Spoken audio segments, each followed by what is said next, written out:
ಸೋತಿದ್ದಲ್ಲ sir, ಸೋತು ನಿಂತ್ಕೋಬಾರ್ದು. ಸುಮ್ಮನೆ ಅವ್ರ ತಾತನಿಗೆ ಇದಿಲ್ಲ, ಆ ವಯಸ್ಸಲ್ಲಿ ಆ ತಾತ ಹೋಗ್ಬೇಕಾ ಹೇಳೋದು. 90 ವರ್ಷಕ್ಕೆ ಕಾಂಗ್ರೆಸ್ಗೆ ಹೋಗ್ಬೇಕು. ಏನು ಮಾಡಿದ್ರೆ ಬಂದು 12-13 ಜನ ಇದ್ದಾರೆ. ಇವ್ರು ಬಂದು ಏನು ಮಾಡ್ತಾರೆ? ಯಾರು ಬೇರೆ ಏನೇನು ಹೇಳಿದ್ರೆ ಬಂದೇ ಮಾಡ್ತಾರೆ ಅಷ್ಟೇ. ಇದು ಏನು ಕೆಲಸ ಹೇಳಲ್ಲ, ಏನು ಮಾಡಲ್ಲ. ಏನಪ್ಪ ದುಡ್ಡು ಅಂದರೆ ಸ್ವಲ್ಪ ಕೂತ್ಕೊಂಡು ನಾನು ಕೊಡ್ತೀನಿ ಈಗ ಭಾಗ ಅಂತ ಅಷ್ಟೇ.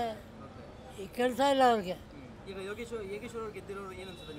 ಏನು ಬನ್ನೇ ಇಲ್ಲ, ಕೂತ್ಕೊಂಡ್ರೆ ಸಿಟಿಲಿ ಏನು ಕೊಡ್ತಾರೆ ನನಗೆ.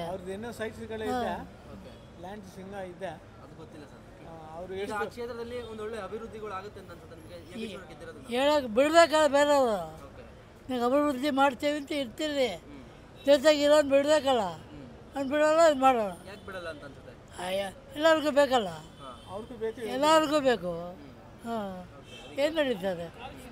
136 ಜನ, ಇವನು 139 ಎಲ್ಲಿ ನಿಮ್ಮದು ನಮ್ಮದು ಕಿತ್ಕೊಂಡು ಎಲ್ಲರಿಗೂ ಕೊಡ್ತಾನೆ.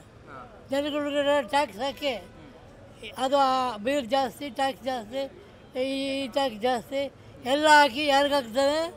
ನಮ್ಮ ಮೇಲೆ ಹಾಕ್ತಾರೆ. ಏನು ಬನ್ನಲ್ಲ. ಅಂದರೆ ಅಲ್ಲಿ ಕ್ಷೇತ್ರದಲ್ಲಿ ಜನ ಆ ವ್ಯಕ್ತಿನ ನೋಡಿ ಓಟ್ ಹಾಕಿದ್ದಾರೆ ಅನ್ಸುತ್ತಾ, ಇಲ್ಲ ಕಾಂಗ್ರೆಸ್ ಪಕ್ಷನ ನೋಡಿ ಹಾಕಿದ್ದಾರೆ ಅನ್ಸುತ್ತಾ? ವ್ಯಕ್ತಿನ ಯಾಕೆ ಸರ್? ಕಾಂಗ್ರೆಸ್ ಅಲ್ಲ, ಪಕ್ಷ ನೋಡಿಲ್ಲ ಹಂಗಾದ್ರೆ.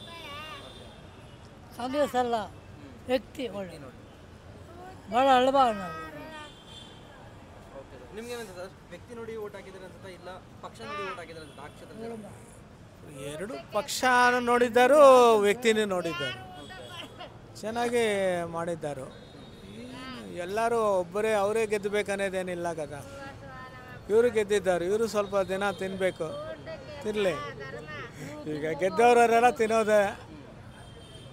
ಈಗ ಇವರು chief minister, X chief minister ಯಾರಪ್ಪ మన ಕರ್ನಾಟಕಲ್ಲ, ಈಗ ಚೀಫ್ ಮಿನಿಸ್ಟರ್ ಹಾಂ ಸಿದ್ದರಾಮಯ್ಯಕ್ಕೆ ಎಷ್ಟು ಜಮೀನುಗಳಿದೆ ಮೈಸೂರಿನಲ್ಲಿ ಒಂದು ಕೊಟ್ಟರು, ಬೇರೆಯವ್ರು ಕೊಡ್ತಾರಾ? ನಿಮಗೂ ನಮ್ಗೆ ಕೊಡ್ತಾರಾ? ಕೊಡೋದಿಲ್ಲ. ಪ್ರಯೋಜನ ಏನಿದೆ? ನಮಗೂ ಕೊಟ್ಟರೆ ಏನೇನೋ ಅನುಕೂಲ ಆಗ್ತದೆ ಅವ್ರಿಗೆ. ಎಲ್ಲ ನಾವು 8 ಸಾವಿರ ಹಾಕಿದ್ದೀವಿ, ಬರಲಿಲ್ಲ. ಆದರೆ ಇಷ್ಟು ಕೆಟ್ಟದಾಗಿ ರಾಜ್ಯಭಾರ ಆಳಿರುವಂಥ ಒಂದು ಕಾಂಗ್ರೆಸ್ ಸರ್ಕಾರ 3 ಬೈ ಎಲೆಕ್ಷನ್ ಪೋಲ್ಸ್ ಗೆದ್ದಿರೋದು ಒಂದು ದುರದೃಷ್ಟ. B J ಪಿನವ್ರು ಗೆಲ್ಲಬೇಕಾಗಿತ್ತು. ಆಮೇಲೆ ಇವರು ಮೋದಿಯವರು ಮಾಡಿರೋ ಕೆಲಸಕ್ಕೆ ಒಂದು ಬಹುಮಾನ ಥರ ಕನ್ನಡಿಗರು ಕೊಡಬೇಕಾಗಿತ್ತು, ಅದು ಕೊಟ್ಟಿಲ್ಲ. 3 ಸೋತಿರೋದನ್ನು ಮನಸ್ಸಿಗೆ ಭಾಳ ಬೇಜಾರಾಗಿದೆ. ಬಿ ಜೆ ಪಿನವ್ರು ಗೆಲ್ಲಬೇಕಾಗಿತ್ತು, ಕಾಂಗ್ರೆಸ್ ಅವ್ರು ಸೋಲ್ಬೇಕಾಗಿತ್ತು. ಯಾಕೆ ಅವ್ರು ಗೆದ್ದು ಇವ್ರು ಸೋತಿದ್ದಾರೆ? ಯಾರು ಸೋತಿರ್ಬೋದು ಸರ್? ಬಿಜೆಪಿ ಜೆಡಿಎಸ್ ಇಲ್ಲಿ ಈ ಲೋಕಲಲ್ಲಿ ನಾಯಕತ್ವ ಬಿ ಜೆ ಪಿ ಇರೋದು ಸರಿ ಇಲ್ಲ, ಭಾಳ ಕೆಟ್ಟ ಹೆಸರು ತೊಗೊಂಡಿದ್ದಾರೆ. ಸಂಘಟನೆ ಸರಿ ಇಲ್ಲ, ಇದು ಸರಿ ಇಲ್ಲ, ಲೀಡರ್ಶಿಪ್ ಸರಿ ಇಲ್ಲ. ಇದೇ 2 ಕಾರಣಕ್ಕೆ ಗೆದ್ದಿರೋದು. ಸರಿಯಾಗಿ ಎಫರ್ಟು ಇರಲಿಕ್ಕಿಲ್ಲ, ಇದರಿಂದ ಗೆದ್ದಿದ್ದಾರೆ, ಸೋತಿದ್ದಾರೆ.